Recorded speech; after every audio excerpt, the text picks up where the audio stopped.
people who do not need to speak to be heard. People who walk into a room and silence follows them like a shadow. The air grows dense, words dry in the throat, and something unseen presses against the skin. It isn't fear, it isn't attraction, it's gravity, the human kind. The ancients called it spirit, science calls it field. But whatever name you choose, it bends you before you understand it. You've met them. The quiet ones whose eyes cut through the noise, whose calm feels heavier than violence, whose stillness swallows sound. This film is about them. Not the loud, not the boastful, but the few whose presence alters the atmosphere itself. Welcome to the principle of dark psychology. In the next few minutes, stay with this. Don't look away. Because by the end of this short film, you will understand why some people change the energy of every room they enter. You will see how presence bends reality. How one silent person can alter emotion, command attention, and make the air itself grow heavy. Let us begin. When someone steps near you, your body begins to speak a silent language. The pupils widen, the pulse shifts, the breath shortens or deepens, long before your mind decides what it thinks of them. It is the ancient animal within you, scanning for dominance, safety, or threat. Humans are predators, but they are also prey. Hidden deep in your nervous system lies a detector, the amygdala, an ancient alarm bell tuned not to logic, but to vibration. It reads tone, movement, expression, and, more subtly, the invisible waves of bioelectric energy that ripple from every living body. You don't see it, but you feel it. A presence that calms you or tightens your chest. That sensation is information. It's how the subconscious interprets the emotional electricity surrounding you. Science calls it neuroception, the body's ability to sense safety or danger without conscious reasoning. You felt it when entering a room where two people had just fought. The air thick, the silence sharp. Your body knows before your brain can explain. That's the first truth. Presence is physical before it is psychological. The human heart generates an electromagnetic field that can be measured up to 3 feet from the skin, sometimes farther. Every beat is a broadcast, a pulse of emotion carried by rhythm, chemicals, and charge. When two fields meet, they synchronize or they clash. If someone carries coherence, a calm, unified signal, your system aligns. If they carry dissonance, your nerves tremble. You call it energy. But in truth, it is bioelectric coherence. Every cell in your body communicates through voltage. The human being is not solid. It's a flowing circuit of ion exchange, a symphony of charge. When emotion floods the body, that current changes frequency. Fear contracts it. Anger accelerates it. Peace stabilizes it. When a person has mastered emotional control, their field becomes coherent, rhythmic, steady, predictable. The HeartMath Institute's research proves it. A coherent heartbeat creates measurable harmony between the heart and brain. Others standing nearby begin to entrain to that pattern. It's a physical phenomenon, physiological entrainment, where two oscillating systems begin to synchronize. So when someone with strong coherence enters a chaotic room, they don't just influence the mood, they retune the biology of everyone present. That's why a true leader quiets chaos without shouting, and why a calm predator makes the entire pack freeze. You feel heaviness because your body is recalibrating to a stronger field. It is not mystical. It's mechanical dominance. The nervous system responds to stability the way metal responds to magnetism. You either align or you resist. Humans evolved in tribes, where survival depended on reading power without words. Those who couldn't sense danger died. Those who couldn't sense leadership fractured groups. So nature carved into our brains a hierarchical sensor, a biological reverence for composure. Presence is not about size, wealth, or beauty. It's about self-certainty. When the nervous system perceives unwavering control, slow movements, low voice, steady gaze, it assigns dominance. Others unconsciously defer. This is why you feel smaller around some people. Their internal order exposes your internal noise. The heavier they are within, the lighter you become. It's not arrogance, it's gravity. Fear and awe are two sides of the same response. Both arise when your nervous system recognizes a force greater than itself. That's why a soldier feels calm around a commander, or a crowd goes silent before a performer. It's limbic submission, the ancient instinct of pack animals. Those who master presence manipulate that instinct. They speak softly, move minimally, and let silence do the violence. The human brain is contagious. Within its folds lies a network of mirror neurons discovered in the 1990s. They fire when you act, and also when you observe someone else act. That's empathy, imitation, and influence all in one mechanism. When you stand near someone whose emotion is intense, grief, rage, serenity, your brain copies it. Your body begins to experience their internal state as your own. That's why you can feel another's anxiety or peace before a word is spoken. This is limbic resonance, a biological synchronization of emotional states. It explains charisma, magnetism, intimidation. People with strong emotional charge broadcast, and others tune in. The more coherent their signal, the stronger their pull. The heaviness some people carry is the weight of contained emotion. Their limbic system hums at a lower, denser frequency, and your system mirrors it. You feel it as pressure. The spiritual call it aura. Psychologists call it emotional contagion. Both are correct. Emotion is energy in motion, a literal shift in electrical and chemical state.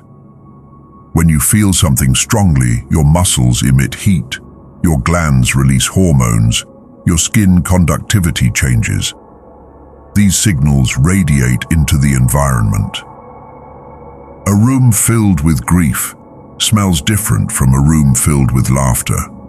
Cortisol, adrenaline, and oxytocin vaporize into the air, and our olfactory neurons pick them up even when the conscious mind doesn't. Your body decodes this invisible information as intuition. You call it vibe. People who carry unresolved trauma often radiate chaos, inconsistent rhythm, unpredictable breathing, rapid eye motion. Your nervous system reads that as threat and tightens your chest. Conversely, people who have mastered emotional control radiate stability. You feel drawn to them because your biology seeks coherence. This is the energetic truth. Every emotion is a field, and every field interacts. Presence is not a metaphor. It's a measurable consequence of biological broadcasting. At the smallest scale, the body emits biophotons, faint particles of light released by living cells. They fluctuate with mental state. Under certain instruments, stress increases emission. Calm reduces it. When two people sit in close proximity, their emission patterns synchronize. This is not mysticism, it's photonic communication. Neural oscillations also align.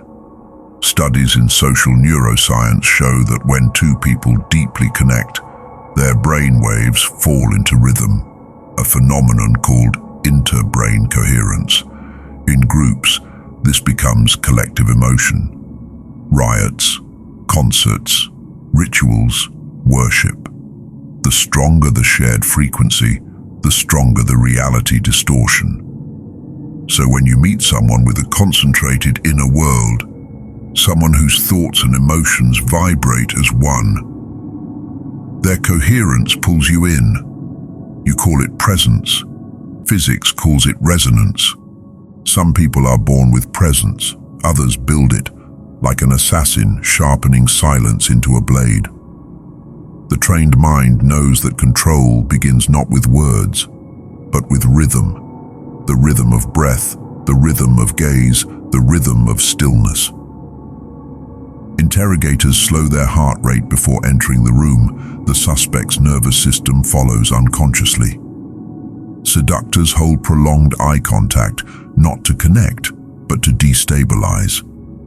Leaders lower their tone, reduce their gestures, and force others to chase their energy. Every master of manipulation understands this law.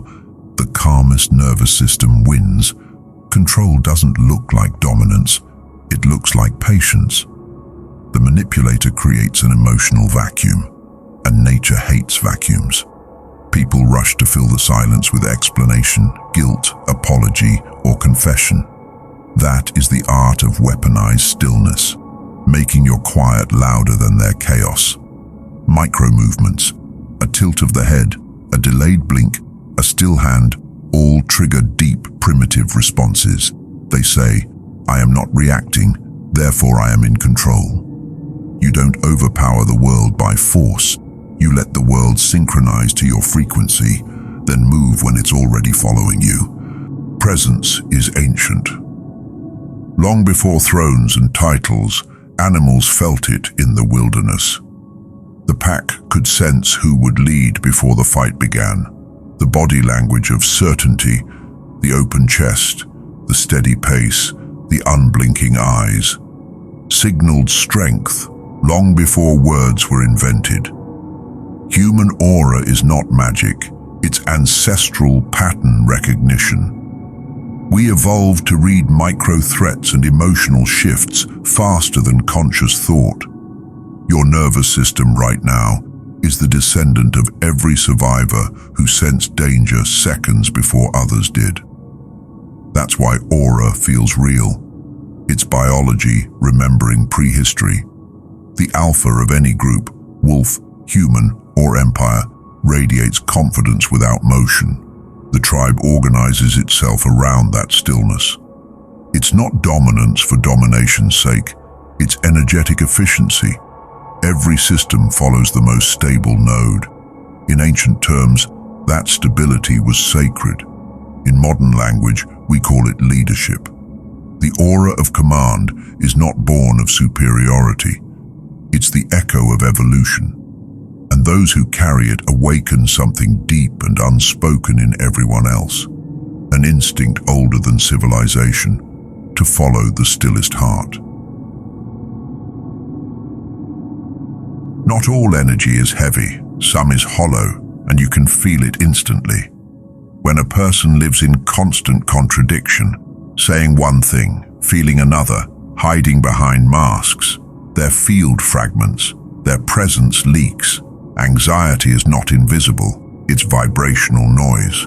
Every tremor of fear, every unspoken resentment, every false smile adds static to the signal. That's why you feel drained after talking to certain people. They are energetically incoherent. Their inner chaos pulls at your coherence, trying to stabilize themselves through you. This is not mysticism, it's social entropy. Every unstable system seeks balance, and the stable person becomes the battery others draw from. There's a difference between heavy and parasitic presence. The heavy presence grounds you, it demands awareness. The parasitic presence consumes you, it demands attention.